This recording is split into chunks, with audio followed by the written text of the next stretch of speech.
आओ पहले राखी बांधा। बान्हतानी रखिया हो तोहरी कलैया, टूटे नाही कबहू सनहिया ए भैया।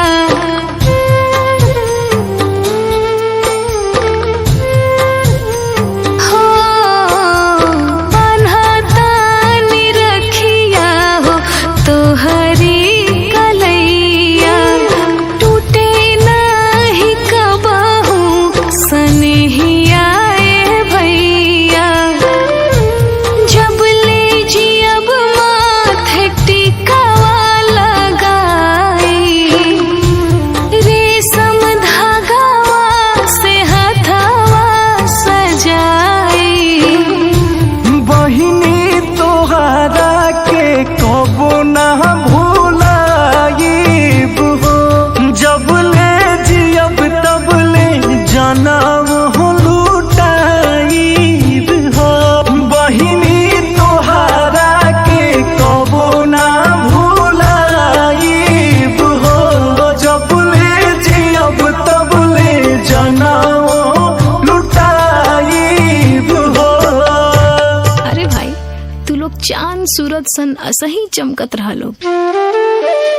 जहिया से गईलो बहिनी छोड़ी के तू घरवा, सुन लागे अंगना दुआर हो। बीतल समैया ना संगवा के बिसरे, याद आवे बचपन के प्यार हो। अरे यारे भैया हो अंकुशा भैया, नेहिया जाने तोड़ी हा हो। अरे यारे भैया हो राजा भैया, मुहावा जाने मुड़ी हा हो। अरे बेटी तू तो भावुक हो गेलू।